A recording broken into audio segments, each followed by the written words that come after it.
Hello everyone, welcome to Chelsea Sport Focus. But before we dive in, make sure to subscribe so you never miss a moment of breaking news. Let's get started. Raheem Sterling's departure from Chelsea marks the end of a turbulent chapter in one of the most decorated careers of his generation. Once considered one of the Premier League's most devastating wide attackers, Sterling now finds himself at a crossroads after mutually agreeing to leave Stamford Bridge following months on the sidelines without a single competitive appearance this season. Chelsea confirmed the decision in a brief but respectful statement, thanking Sterling for his contribution since arriving from Manchester City in the summer of 2022. Over 3.5 seasons in West London, Sterling experienced flashes of his old brilliance, moments of frustration, and ultimately a steady slide out of contention as managerial changes reshaped the club's priorities. Sterling's resume remains remarkable. He has represented 4 of England's traditional Big Six clubs, lifting multiple Premier League titles and domestic trophies while establishing himself as a proven winner. His first season at Chelsea was solid rather than spectacular, contributing 9 goals and 4 assists across 38 appearances. In his second campaign, his numbers improved significantly, with 10 goals and 11 assists in 43 matches, suggesting a player adapting to instability around him. Everything changed with the arrival of Enzo Marresca. The new manager quickly made it clear that Sterling was not part of his long-term vision, leading to a loan spell at Arsenal that was meant to revive the winger's career. Instead, it only deepened concerns. Sterling featured in 28 matches for the Gunners, starting just under half of them, but managed only 1 goal and 5 assists.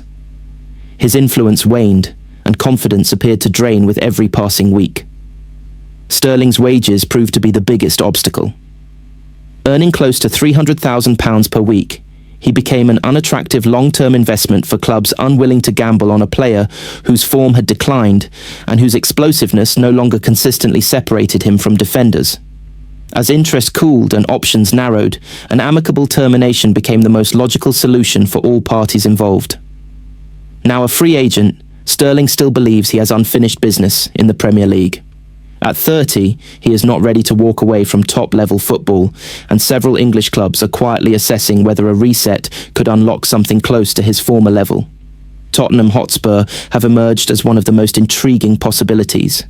Spurs are actively seeking experienced attacking depth and value players who can operate across multiple forward roles. Sterling's desire to remain in London strengthens this link, and while questions remain about how he would fit tactically, his pace and movement could complement Tottenham's aggressive style if managed carefully. Newcastle United have also monitored the situation. Initially interested in a short-term loan arrangement earlier in the season, the Magpies cooled their pursuit once Sterling's salary demands became clear. However, now that he is available without a transfer fee, the equation changes. Newcastle are seeking proven Premier League attackers who can contribute immediately, but any move would hinge on Sterling accepting a significant wage reduction and embracing a rotational role. Manchester United represent the most surprising but potentially explosive option. With injuries disrupting their attacking depth and Michael Carrick eager for experienced players who understand high-pressure environments, Sterling could offer versatility across the front line.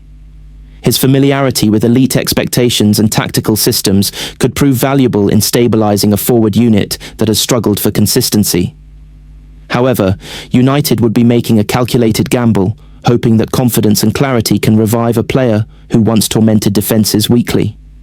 What remains undeniable is that Sterling's next move will define the final phase of his career. The raw talent has not vanished, but the margin for error has shrunk dramatically. He no longer has the luxury of patience or extended adaptation periods. Any club that signs him will demand immediate impact, professionalism, and a willingness to accept a reduced status compared to his Manchester City peak. For Sterling, this is about legacy as much as survival. Another misstep could push him toward the fringes of elite football permanently. But the Premier League has a habit of offering redemption to players brave enough to reinvent themselves. If Sterling finds the right environment, the right manager, and the right expectations, this Chelsea exit may yet be remembered not as the end, but as the reset that reignited a once-feared attacker. Liam Rosenior may be enjoying a promising start to life as Chelsea head coach, but beneath the positive results lies a problem many managers dream of having, and yet few truly want to confront. Chelsea's abundance of attacking talent, particularly in wide areas, has handed Rosenior what he himself has described as an impossible task: keeping elite players engaged when not everyone can play. At first glance, Rosenior's public admission that he cannot keep his players happy might sound alarming. But when unpacked, it reveals a manager keen to establish clarity, honesty, and accountability early in his reign. Rather than chasing superficial harmony, Rosenior has made it clear that discomfort is part of elite football, and acceptance of that reality is non-negotiable. For Rosenior, happiness is not the goal. Engagement is. He has been forthright in explaining that no footballer worth their salt should ever be content sitting on the bench. In his view, a player who is satisfied without minutes is in the wrong profession altogether. What matters instead is whether players understand the collective mission and trust that short-term sacrifice can fuel long-term success, both for the team and their individual careers. This philosophy was laid bare during Chelsea's dramatic Champions League victory over Napoli. Jamie Gittens, introduced as a second-half substitute, found himself substituted again late in the match. On the surface, it looked harsh, even humiliating. In reality, it was a cold, calculated tactical decision. With Napoli throwing Romelu Lukaku into the box, Rosenior needed an additional centre-back to protect a fragile lead. Gittens had done nothing wrong, but football at this level does not always reward personal performance. That moment encapsulated the tightrope Rosenior must walk. Every decision carries emotional weight, particularly in a squad stacked with high-profile attackers desperate to prove themselves. Chelsea's options are staggering.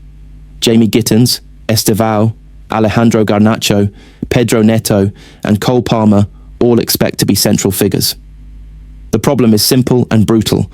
Only a fraction can start, and even fewer can finish matches. As Chelsea prepare for domestic battles, including clashes against West Ham and Arsenal, Rosenior will again face agonising choices. He knows that players left out today must still be mentally ready tomorrow. That is where his emphasis on engagement becomes crucial. Training sessions, tactical meetings, and one-on-one conversations now matter just as much as matchday selections. Pedro Neto's substitution at half-time against Napoli offered another insight into Rosenior's management style. The Portuguese winger had not played poorly, contributing both creatively and athletically. Yet Rosenior made an early change, bringing on Cole Palmer to alter the dynamic of the game. The message afterward was deliberate and consistent. Early substitutions are tactical, not personal. Rosenior's track record supports this approach.